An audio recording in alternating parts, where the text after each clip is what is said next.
আমি পূর্ণ হয়ে গেছি না, এখন আমাকে ভাল লাগে না। শোবিজের আদর্শ দম্পতি বলা হতো সঙ্গীত শিল্পী তাহসান খান ও মডেল অভিনেত্রী মিথিলাকে। 2006 সালের 6 আগস্ট বিয়ে করেন তারা। তারপর থেকে সুখে শান্তিতেই বসবাস করে আসছিলেন। তাদের সেই সংসারে এক কন্যা সন্তানও রয়েছে, নাম আইরা তাহরিম খান। সব দেখে বলা হতো তারকাদের ঠুনকো দাম্পত্য জীবনের বিপরীতে তাহসান মিথিলা দারুণ উদাহরণ। কিন্তু দীর্ঘ 11 বছর মিথিলার সঙ্গে সংসারের পর ভক্তদের মন খারাপ করে 2017 সালের 20 জুলাই আনুষ্ঠানিকভাবে বিচ্ছেদের ঘোষণা দেন দুই তারকা।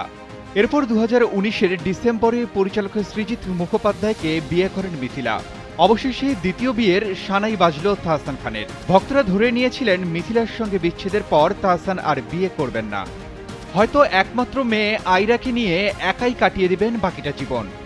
যদিও প্রেম করছেন তাহসান খান ও তাসনিয়া ফারিন, গত বছর নাটক পাড়ার বাতাসে এমনই জোর গুঞ্জন ভেসে বেড়াচ্ছিল।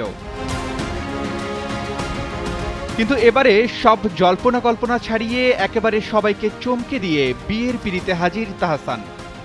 কোনো ধরনের পূর্বাভাস বা গুঞ্জন ছাড়াই হঠাৎ করে এই সুখবর পাওয়ায় অনেকে বিস্মিত হয়েছেন।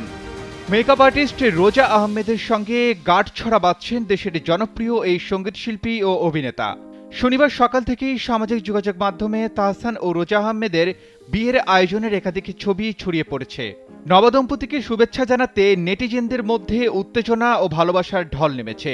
বিশেষ করে রোজাকে তাহসানের পাশে দেখিয়ে ভক্তরা আপ্লুত ও আবেগে ভাসছেন।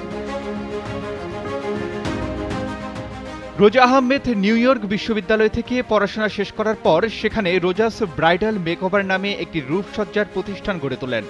এক দশকেরও বেশি সময় ধরে এই মেকআপ আর্টিস্ট বাংলাদেশ এবং মার্কিন যুক্তরাষ্ট্র উভয় দেশেই ব্রাইডাল মেকআপ আর্টিস্ট হিসেবে খ্যাতি অর্জন করেছেন। এছাড়াও মেকআপ শিক্ষিকা হিসেবে তিনি নারীদের প্রশিক্ষণ দিয়েছেন এবং অনেককে উদ্যোক্তা হতে সাহায্য করেছেন। অন্যদিকে তাহসান খান বাংলাদেশের বিনোদন শিল্পে গায়ক, গীতিকার, অভিনেতা এবং টেলিভিশন উপস্থাপক হিসেবে সুখ্যাতি কুড়িয়েছেন দীর্ঘদিন ধরে। কর্মজীবন শুরু করার আগে ব্ল্যাক ব্যান্ডের সঙ্গে তার সঙ্গীত যাত্রা শুরু করেছিলেন।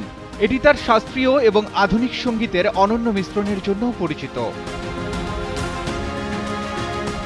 2017 সালে তাহসান মিথিলা দম্পতির বিচ্ছেদের বিষয়টি তাদের অনেক ভক্ত সহজভাবে মেনে নিতে পারেননি। তাহসান মিথিলার পরিচয়টা হয়েছিল গানের মাধ্যমে। তাহসান তখন ব্ল্যাক ব্যান্ডের গায়ক। এক বন্ধুর সঙ্গে তাহসানের আড্ডায় গান শুনতে যান মিথিলা। এরপর ধীরে ধীরে সম্পর্ক পরিণয়ে গড়ায়।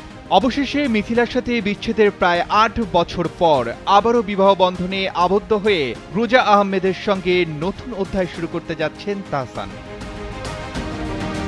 Arman Ali, Daily Sun.